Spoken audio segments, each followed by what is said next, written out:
years in the making, our new Waterfront Park is finally open. We'll take you to all the best parts of this new 20-acre park. It could be about the environment, the ecology of the waterfront. It could be about the culture of the waterfront.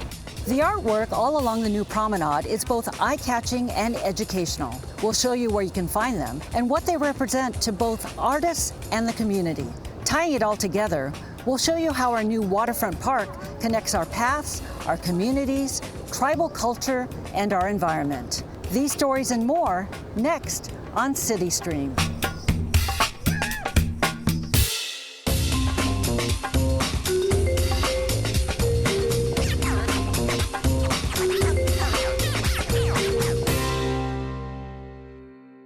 Hi, I'm Mimi Gan. Welcome to CityStream from the new Waterfront Park. Decades in the making, the 20-acre Waterfront Park is reborn. This was Seattle's largest public works project since the 1962 World's Fair. What was once concrete and in the shadows of the viaduct is now open to light, water, and sky. Sweeping views.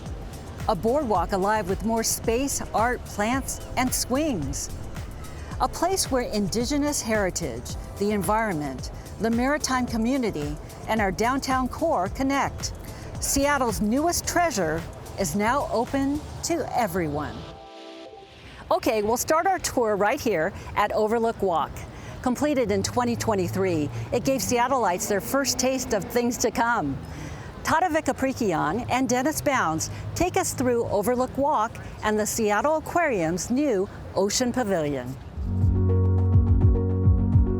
From the air, you can see how this elevated public park connects the market to the Seattle Aquarium and waterfront. The new elevated walkway allows people to access the waterfront and Pike Place Market without ever having to cross the new Alaskan Way. And while walking over, the public will be treated to spectacular views of Elliott Bay. They'll also have access to new public plazas and play areas. Several years ago, this was the view from where we're standing now. The old Alaskan Way Viaduct was still open, but its days were numbered. The transformation of Seattle's waterfront is complete. An aging gray viaduct is gone, replaced by a new entry to the Emerald City.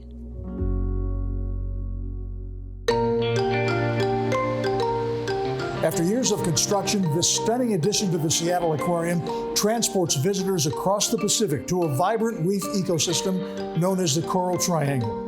That's a huge area that encompasses the tropical waters of the Philippines, Malaysia, and Indonesia. It's so cool. When you first come into the Ocean Pavilion, you're going to look up and they're going to look into our largest habitat through the oculus, and then they'll get our first look into our Indonesian ecosystem that we built here in the aquarium.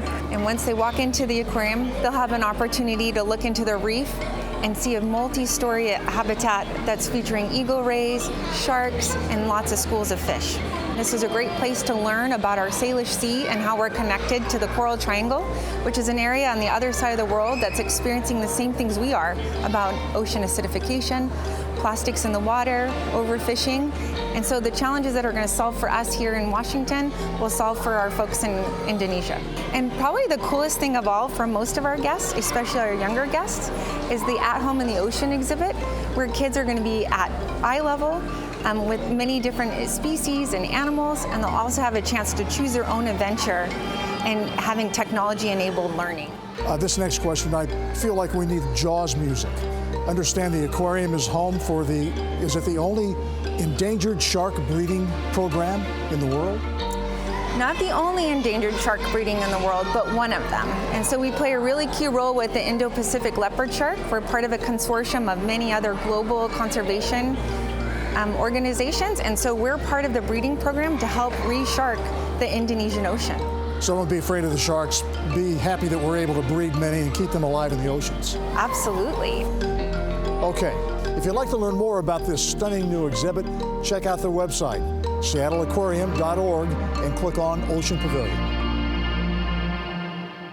We've come down Overlook Walk, and now we're in the northern part of the promenade. Welcome to Piers 58 and 62. Opened in July of 2025, Pier 58 has something for everyone.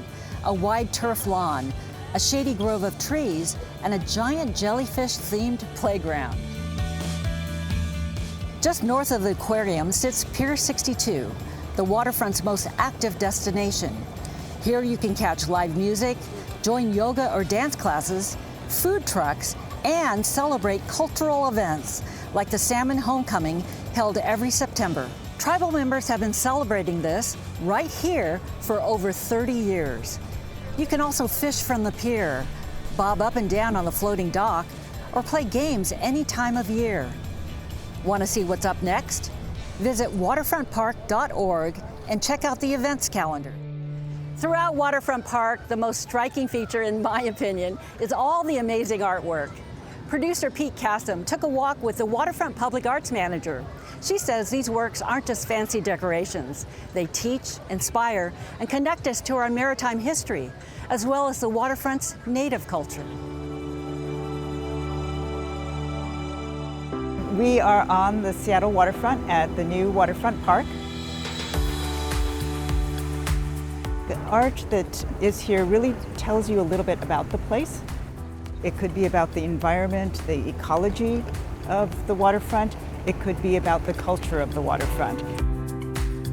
We are standing in front of Oscar Tuazon's artwork called To Our Teachers. It is an artwork that represents the architecture that used to be on the waterfront, that takes reference from longhouses, the traditional indigenous architecture of the waterfront. Over here we have a carving by Tyson Simmons and Keith Stevenson, who are members of the Muckleshoot Indian tribe. It is called Honoring Our Muckleshoot Warriors, and it is a Muckleshoot warrior. And on the other end we have a carving called Looking at All Our Tomorrows by Suquamish carver Randy Purser. She has carved the figure of Shalitza, who is Chief South's mother, and is holding Chief South, who is an infant. Chief South, of course, is the namesake of Seattle. We are on the waterfront. We could in the future experience sea level rise as a result of climate change. And so the artwork by Buster Simpson called Migration Stage uses structures that are adapted from the idea of shoreline armor. They are these sort of concrete structures that interlock and prevent shoreline erosion. He also has sandbags, benches made of sandbags. He calls them sea bearers, but they also look like grain bags. And that makes reference to the fact that the waterfront is a port, it's a working port. And so the grain bags are the commodities that come in and out of the port. So we have the Joshua Green Senior Fountain by George Tsutakawa. And this fountain was made in 1966, and it was originally at Coleman Dock. And so we reiterated the historic fountain. There are two historic fountains here. At the Union Street Pedestrian Bridge, we have Unfurling a Gesture, The Nature of Persistence by artist Nori Sato. It is a large arching sculpture that frames the stairway that goes up to Western Avenue, and also along the pedestrian bridge has images of ferns in the perforated screen, which is overlaid by the wingspan of a seagull. Basically represents the sort of plant and animal life that you can find here on the waterfront. On Pier 62 on the floating dock, there is a piece by Stephen Vitiello, which is called Land Buoy Bells. And that artwork rises up and down along with the floating dock, and it actually captures the tidal energy of Puget Sound. And then it will release that energy, and you will hear that sound as bells that are a part of the artwork. Then we also have an artwork called Guests, which can be seen in particular at night by artist Ann Hamilton, and that is underneath the Overlook walk, and it is in this space that is sort of in between the sidewalk and the Pike Place Market garage. And so that is a piece of 42 large puppet figures that are suspended in this space, and they move and sway and bob with the wind. But we're hoping that as they look at the artwork, as they look at the artist's statements, that they will be able to get a sense of, what this waterfront is and learn something a little bit more about the place that they're in. These art installations are spread out over the entire Waterfront Park. And if you're a map person, you can find them all at waterfrontseattle.org art. Coming up, we'll show how the central promenade of the new Waterfront Park connects all elements of the waterfront, including the swings. We'll explain in just a moment. We are the everyday storytellers of this great city. We are Seattle Channel, a gateway to everything Seattle. The intersection between government, culture, news, and the ever-unfolding story of the city we call home. So follow your curiosity and come explore Seattle with us. Seattle Channel, 2025 Northwest Regional Emmy recipient for overall excellence.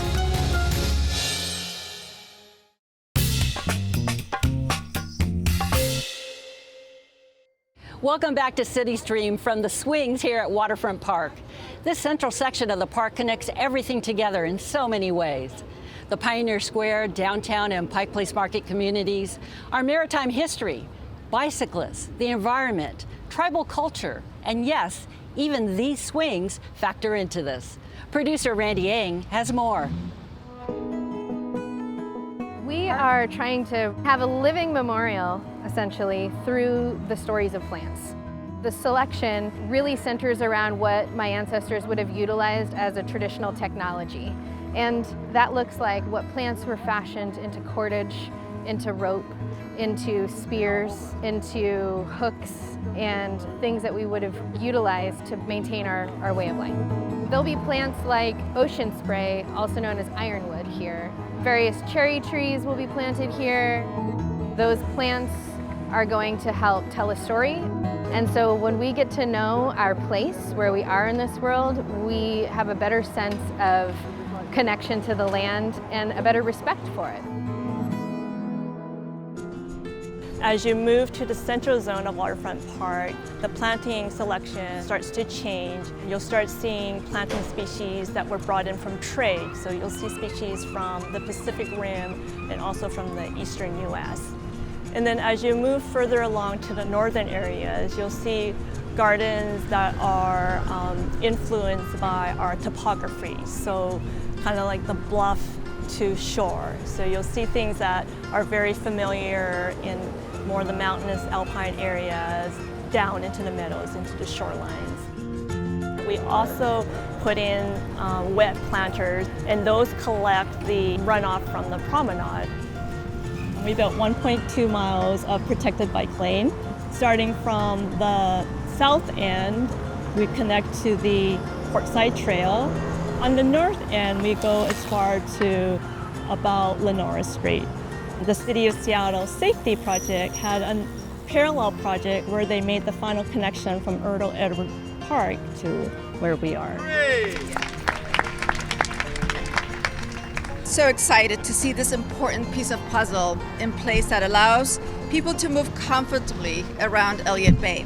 You can now ride a bike without leaving a bike lane or shared path. Now, bicyclists can travel or commute all the way from basically Ballard Magnolia on a bike path all the way to West Seattle.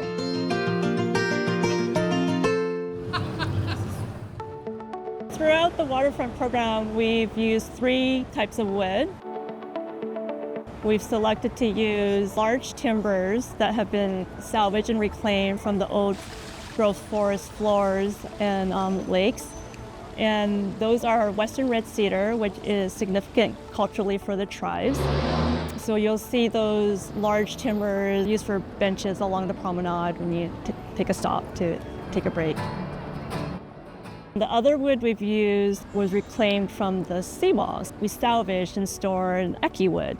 So the eki wood was on the seawall. It's one of the densest woods that we have. We used them on the pedestrian railing along the waterfront.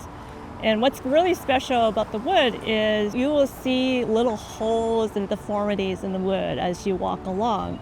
And those are actually from the gribbos. These are like marine organisms that bore into the wood and feed on the wood. So that's been reclaimed and reused, and you'll see that. The other wood type that we used is machiche. And we've used that along the boardwalk as well as on the swings. And that wood is significant to Seattle's marine history, and it's a type of wood that's very dense and traditionally used in shipbuilding. All these wood elements really help soften the waterfront park. Obviously, we have a lot of pavement and concrete, so these elements are natural and just really humanize the space. We want to be sustainable, and we also want to be respectful to our resources. So whenever we could reclaim and reuse, we did. So that was the foresight of the seawall project when they were building that back in 2013 to 2017. They had the foresight, hey, this is very dense wood, we can reuse it again. So they spent the time to salvage it and store it. Obviously, as people visit Waterfront Park, what people maybe aren't as familiar with is all the projects that we did to reconnect the waterfront into the central business district and into the adjacent neighborhoods of Belltown, Pioneer Square, and all the way up to Capitol Hill. So we built 3 new pedestrian bridges. We have the Marion Street Bridge that connects into the new Coleman Dock Ferry Terminal. We also have a new pedestrian bridge and elevator at Union Street to help people navigate, that 40-foot vertical distance to Western Avenue. And then kind of the crown jewel is the Overlook Walk, and that connects a 100-foot verticality that was never really quite well done or intuitive. A lot of people miss it. It's the ground plane. Intentionally, that's what it was meant to do, like for people to miss it. The design behind it, though, is we have a small exposed aggregate paving, and as you move to where the sun is, it changes to large exposed aggregate. And there's a reason behind that. Where you have the large exposed aggregate is reflective of where the shoreline once was. If you look at this from 10,000 feet from above, it's inspired by those weaving patterns of the basket weave. The other thing, to weave that palette together, you have the glacial erratics. Those are the big boulders. They're erratic because they don't really have any defined shape. But the colors in those boulders, brownish orange and the grays and the blacks, kind of pose together this palette as well. These are things we don't notice. And because we don't notice, to me, it's successful. In order to fully appreciate the Waterfront Park transformation, you really need to look back at how much this space has changed over thousands of years. Yes, thousands. History Link's Jennifer Ott walks us through time as we go from the glacier-carved Puget Sound to heavy industry and cement to where we are today, all in 3 minutes. In order to understand this beautiful new waterfront that we have, you really need to understand where it all started. The glacial era creates this incredible deep water harbor, but also our north-south trending hills. And so those 2 things have really shaped the history of this waterfront. The human story goes back to when Zitzelalich was established where Pioneer Square is today, and this waterway is a canoe highway. It's just an amazing way to move around this region. And so you have Duwamish people, Suquamish people, and then all sorts of people from all over the region meeting here, coming together for social reasons, for trade. Beginning in the 1850s, you have non-native settlers coming in, and they are here for the deep-water harbor and the incredible resources of the inland area. And they build the finger piers because they are using sailing ships and very soon steamships to move around on the waterways, not canoes. But because of that glacial action, you have a pretty tight, narrow space here on the waterfront. And you have all this traffic that wants to go north-south because that's how the railroads move in the region. They have to go around our big hills and waterways. And there's still, of course, native people here that are coming in because they want to be part of this economy because they are still connected to place, even though it's being radically changed. And then it becomes an immigration corridor. This was the easiest way to get to other parts of the country and from around the world. In 1887, the city established Railroad Avenue, which eventually grew to 9 sets of tracks wide. It was just a behemoth of, it was like a rail yard right in the middle of the city.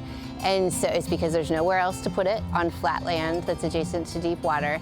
And so you start to build a city here. It's pretty slow going for the first few decades, and then the gold rush hits in 1897, and it's just boom, it's just an explosion. And it's like a flood starts, and people are coming into the city, both on their way to the gold fields in Alaska and northern Canada, but also to work here and to settle here.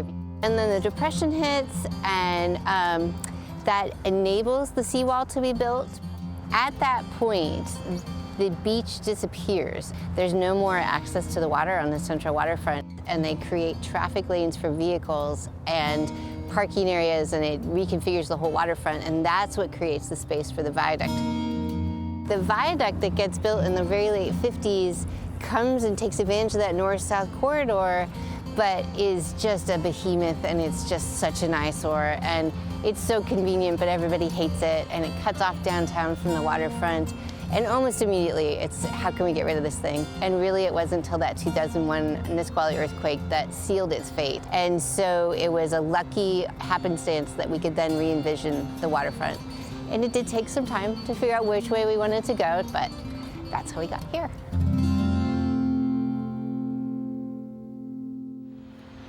That was the past. Moving forward, Seattle Center takes the reins, keeping the park running day to day.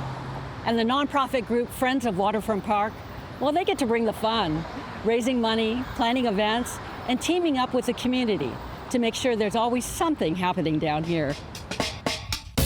Just ahead, we walk through the southern end of Waterfront Park that connects to Pioneer Square. See how the pedestrian-friendly changes help bring back the spirit of how things used to be.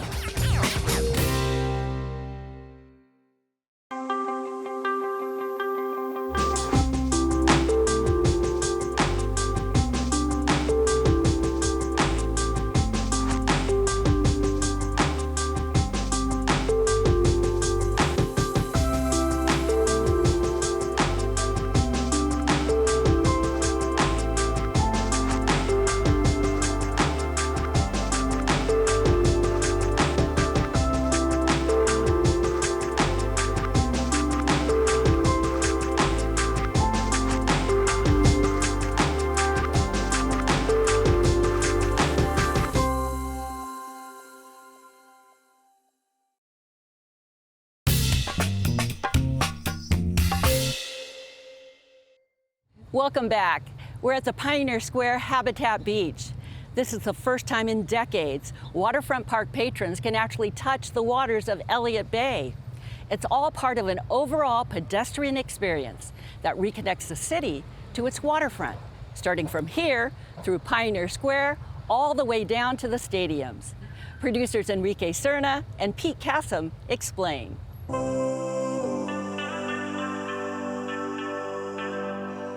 This small, scenic park is sandwiched between the ferry terminal and the historic Washington Street Boat Landing. When the existing waterfront was first developed, many intertidal areas were lost, including sloping beaches and vegetated hiding spots for fish.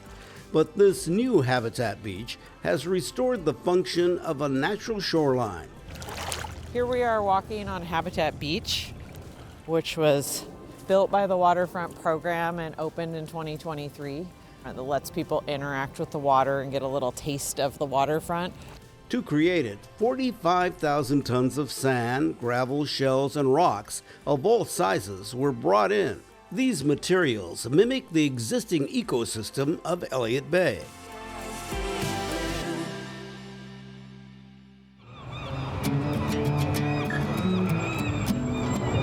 Pioneer Square is one of the city's oldest neighborhoods. It's a historic district. The history of Seattle is in many ways rooted here in this neighborhood, in the heart of downtown. The Waterfront program has been making improvements in Pioneer Square to reconnect Pioneer Square to its waterfront, along with the rest of the Waterfront Park.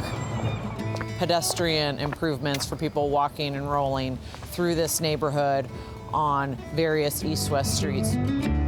So we're standing here on South Washington Street, and we're looking at the newly created landscaping areas that were made possible by this narrowing of the road. We created room for plants and places for people to walk. We've also got these timber salvage pilings. This is reminiscent of our 19th century historic waterfront, all the piers, all the timber structures, railroad trestles that were built in our waterfront, and they're charred with a Shoshugiban charring to represent the Great Seattle Fire. So we're trying to both educate, remind people of the indigenous history, and in particular those relationships with plants and the water. The original shoreline came way into Pioneer Square, and this was an intertidal area. So both here on Washington Street and a block down on Main Street, we have this alley paving intended to represent that historic shoreline and how far it came inland.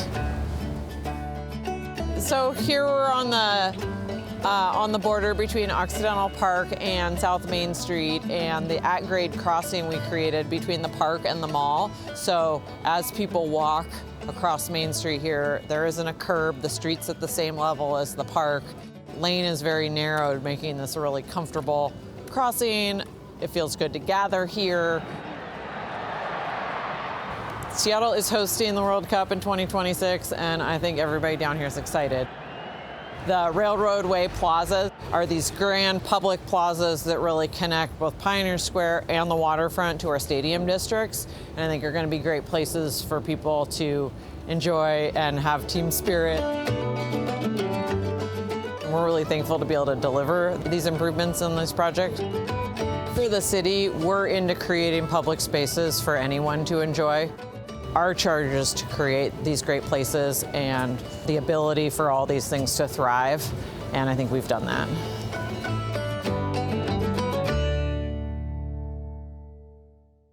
That wraps up this edition of CityStream from the new Waterfront Park.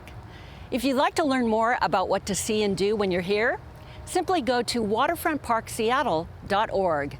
You'll find everything you need to know in one spot. And if you'd like to see more award-winning Seattle Channel programs, go to our website, seattlechannel.org, and search Feature Shows. I'm Mimi Gan. Thank you for watching.